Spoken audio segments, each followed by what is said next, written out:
कैसे देखते हैं? नहीं, घर पे पुलिस नहीं आई है। वहाँ वो पुलिस प्रशासन का अपना काम है। वो लोग ये बताने आए थे कि अगर मैं मार्च में जा रहा हूँ तो उनको सूचना होना चाहिए। प्रशासन अपना काम कर रहा है, हम लोग अपना काम कर रहे हैं।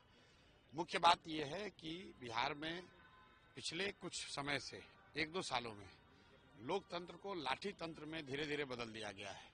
समाज का कोई भी वर्ग, चाहे वो आंगनवाड़ी सेविका हो, रसोईया हो, सरपंच हो, मुखिया हो, शिक्षक हो, जो भी वर्ग यहाँ पटना में सरकार से अपनी बात को रखने आता है, तो एक तरीका बन गया है कि उसको लाठी से मारो, धरना प्रदर्शन जो भी करने आ रहा है। मुझे लग रहा है कि ये लोकतंत्र के लिए ठीक नहीं है। छात्रों की क्या डिमांड है, सही है, गलत है, वो बहस का मुद्दा हो सकता है। सरकार को ये चाहिए कि कोई कमेटी बना ले।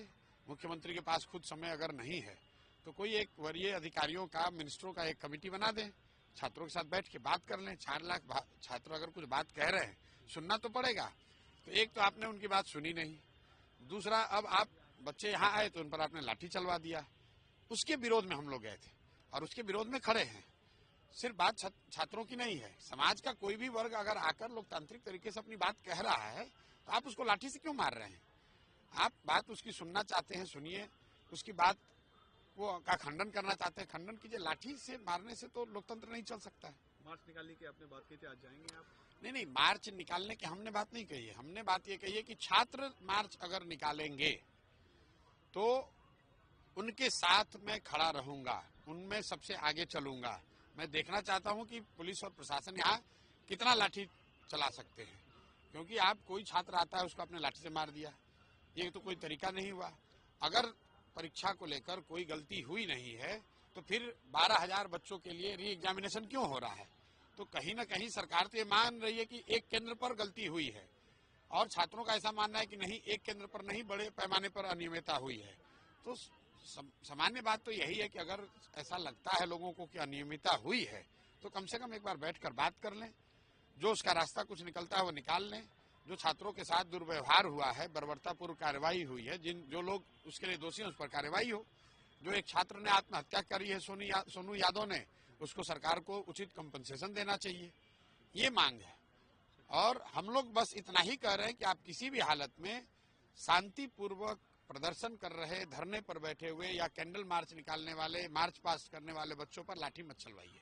और अगर आप लाठी चलवाएंगे तो जब छात्र निकलेंगे तो हम लोग भी जनसुराज से, प्रशांत किशोर या जनसुराज के हमारे साथी भी उनके साथ खड़े होंगे। इतनी सी बात। स्टूडेंट्स का कहना है कि इस प्रोटेस्ट में अब हमें कोई एजुकेटर और पॉलिटिकल पार्टी के लोगों की जरूरत नहीं है। कैसे देखते, क्या इसे पॉलिटिकली थोड़ा सा नहीं भाई, किया जा रहा है?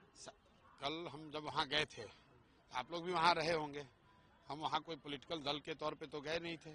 हमने छात्रों को भी कहा है कि आप लोग सरकार को अल्टीमेटम दे दीजिए, 3 दिन का समय दे दीजिए। और आज भी जब मेरे से छात्र मिलने आए हैं तो हम लोग यही कह रहे हैं कि आप लोग एक कमेटी बनाकर सरकार से मिलिए। लेकिन छात्रों का ये कहना है कि पिछले 15-20 दिनों से वो लोग 10 दिनों से सरकार से मिलने का वो हर संभव प्रयास उन्होंने करके देख लिया। फिर भी मैंने छात्रों को आज यही कहा है कि एक बार फिर से सरकार के मुखिया, मुख्यमंत्री को वो पत्र लिखकर, आवेदन देकर टाइम मांगे, उनसे जाकर मिलें। और मेरा विश्वास है और आपके माध्यम से सरकार से अनुरोध भी है कि छात्रों से बातचीत करके इस मामले का निपटारा होना चाहिए।